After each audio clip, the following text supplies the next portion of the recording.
So now that you got a new turntable, there's still one step left. We got to set it up and get it going. And we're going to teach you how to do that here on this episode of Todd's Turntable Talk.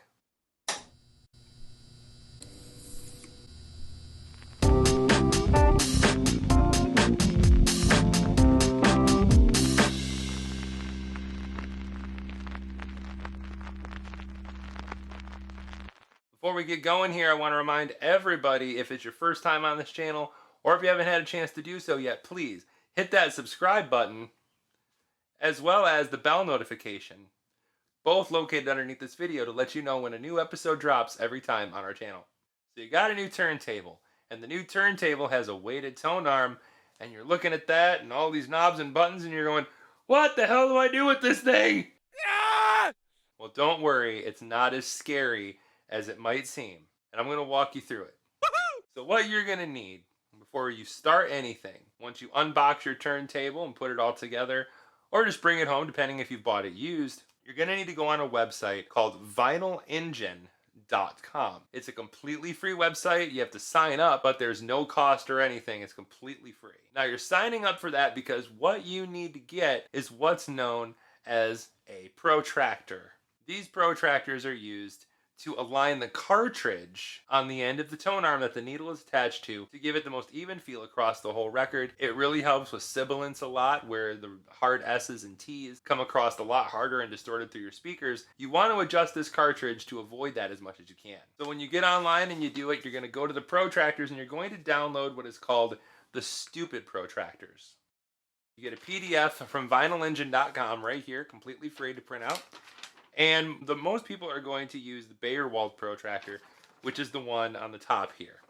So you're going to print this out, and we're going to set it aside for later when we move on to this step.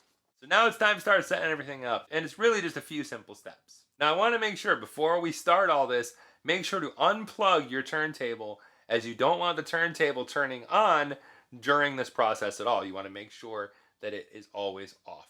Step one, we're going to need to adjust the weight that is on your tone arm. You'll find the big weight on the back of it, and what you're going to do is you're going to take your tone arm out of its resting place and gently let it set down next to it. You're going to grab the weight on the back of the tone arm and you're going to start loosening it almost to the point where it falls off, but don't let it fall off. What you want to do is get it loose enough until your tone arm starts standing up at an angle. Now we're going to grab that weight and start turning it back towards the front of the tone arm. And what we're trying to do is we're trying to distribute the weight so it's nice and exactly even across the entire tone arm. So when you let go, your tone arm shouldn't be at an angle up or down at all. It should be exactly flat.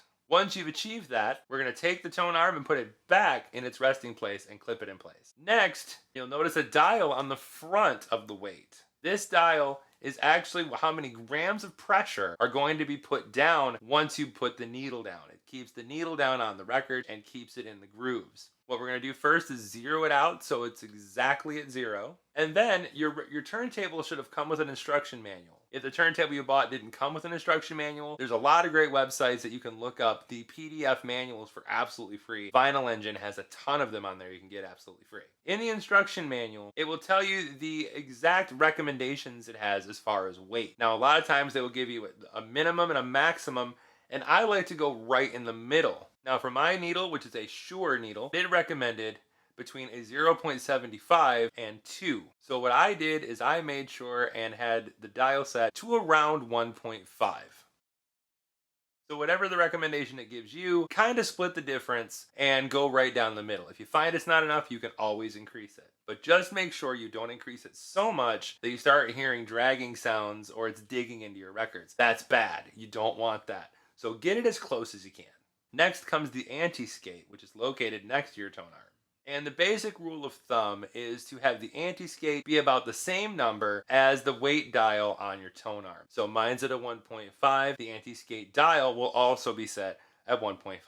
If you find the records seem to be skipping a little bit much, you can always increase the weight slightly, and you can always adjust the Antiskate a little bit until it kind of balances out and you get that feel you want. It's not always an exact science, but getting them in this approximation should give you the best results. Now comes the final step, and we reach in for that protractor that we got earlier, and it's time to calibrate the cartridge on your turntable. Now what you're going to see is they have a little black hole. You're going to poke that hole in and you're going to set it on your turntable just like you would a record.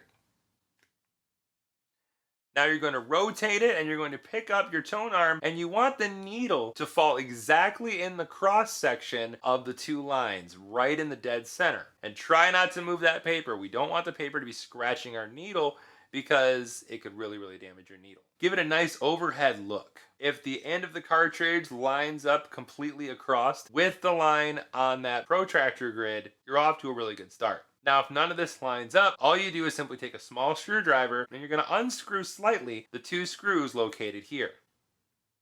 Then you'll gently move the cartridge around until you have it in the spot like it's supposed to be, where it's directly lined up with the lines on the protractor grid.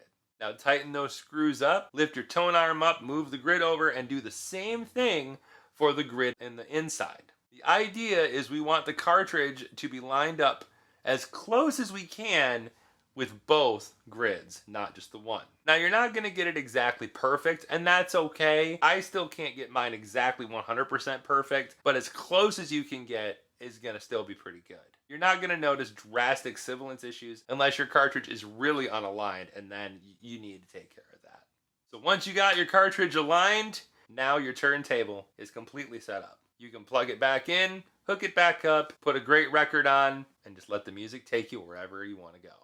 So I definitely hope this has been a helpful video for everyone, and we will see you next time on Todd's Turntable Talk.